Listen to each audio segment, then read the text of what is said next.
Assalamualaikum warahmatullahi wabarakatuh. Perkenalkan, nama saya Roswati, mahasiswi Pasca Sarjana Universitas Negeri Makassar, Program Studi Pendidikan Anak Usia Dini.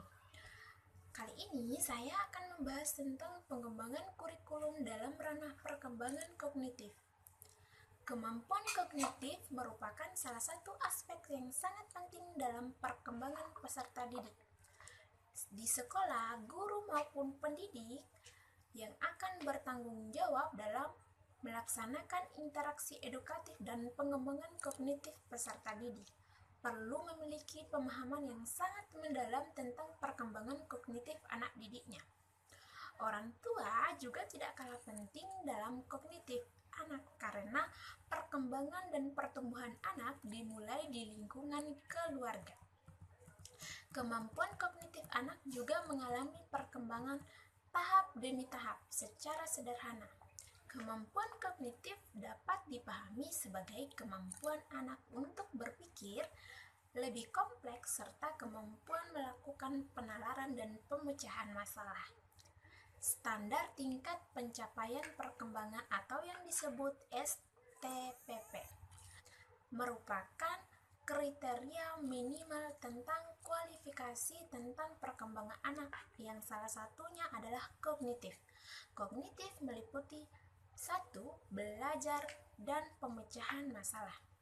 Mampu memecahkan masalah sederhana dalam kehidupan sehari-hari dengan cara yang fleksibel dan diterima sosial dan menerapkan pengetahuan pengalaman dalam konteks yang baru. Yang kedua, berpikir secara logis.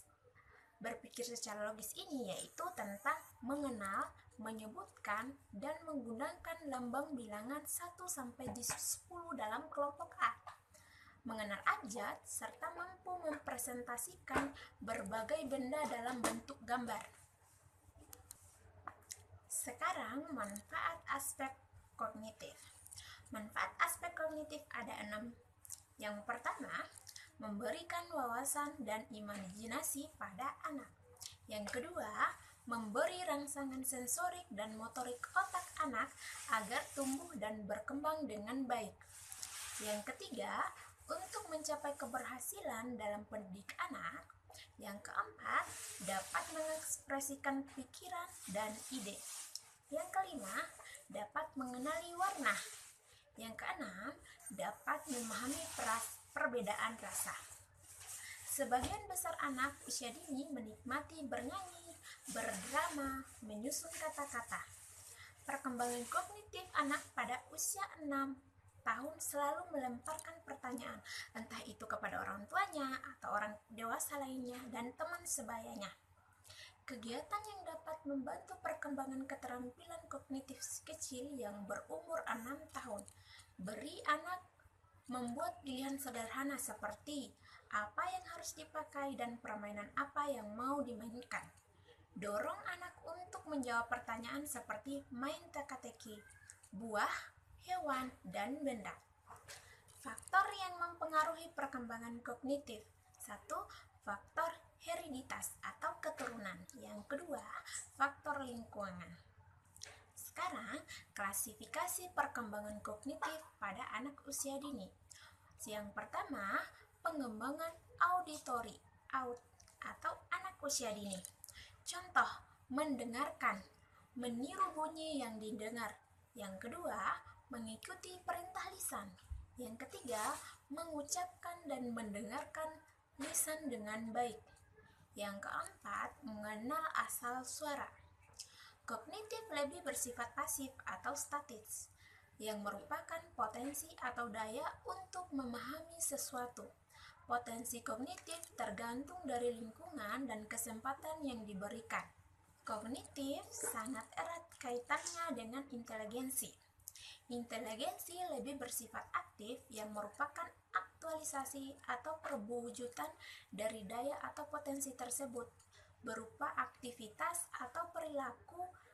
Piaget menanamkan masa kanak-kanak awal dari sekitaran usia 2-7 tahun sebagai tahap praoperasional karena anak-anak belum siap terlibat dalam operasi atau manipulasi mental yang mensyaratkan pemikiran logis. Anak pada usia 3-5 tahun berada dalam tahap praoperasional, artinya proses berpikir anak berpusat pada penguasaan simbol-simbol seperti kata-kata.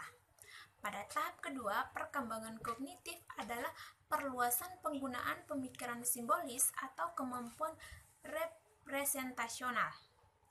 Tahap pencapaian kemampuan kognitif dalam konsep bilangan dan lambang bilangan menurut Peraturan Pemerintah Nomor 58 Tahun 2009 adalah menyebutkan lambang bilangan 1-10, mencocokkan bilangan dengan lambang bilangan, melakukan operasi penjumlahan sederhana. Kemampuan kognitif pada anak usia 5-6 tahun semakin kompleks, ditandai dengan beberapa tahap. Kemampuan yang dapat dicapai anak yaitu di umur 5 tahun, percakapan semakin mirip dengan orang dewasa. Anak berbicara dengan kalimat yang lebih panjang. Kemampuan mereka untuk berpikir dan memecahkan masalah juga semakin berkembang. Anak dapat memusatkan diri pada tugas-tugas dan berusaha untuk memenuhi standar mereka sendiri. Kemampuan kognitif anak usia dini. 1. Perkembangan kognitif pada anak usia 0-1 tahun.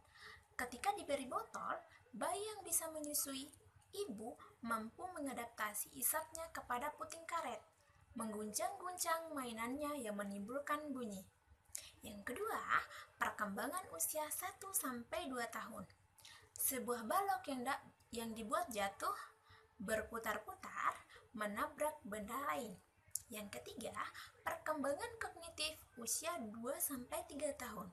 Seorang anak mengatakan bahwa pohon itu menari-nari sehingga daunnya lari, dan melakukan permainan pura-pura. Yang keempat, perkembangan kognitif usia 3-5 tahun. Anak pada usia 3 tahun, penggunaan pemikiran simbolis atau kemampuan representasional. Misalnya, anak menyusun bantal-bantal sehingga menyerupai mobil dan dianggapnya sebagai mobil balap. Pada tahun ketiganya, anak sudah mengelompokkan mainannya berdasarkan bentuk, menyusun balok sesuai urutan besar kecilnya. Yang kelima, perkembangan kognitif pada usia 6-7 tahun. Perkembangan pada tahap ini dapat menggunakan daya pikirnya untuk berpikir secara konseptual, memecahkan masalah, mengingat dan menggunakan bahasa dengan baik. Misalnya, dapat menemukan jalan ke sekolah dan pulang ke rumah. Sudah dapat memimpin barisan, seperti pada saat baris pagi-pagi hari, terus memimpin saat sholat. Sudah dapat memainkan peranan berdasarkan jenis kelaminnya. Itulah materi pengembangan kurikulum dalam ranah perkembangan kognitif. Jika ada kekurangan dan kesalahan, mohon dimaafkan. Wallahul muwaffiq ila aqwamit thoriq. Wassalamualaikum warahmatullahi wabarakatuh.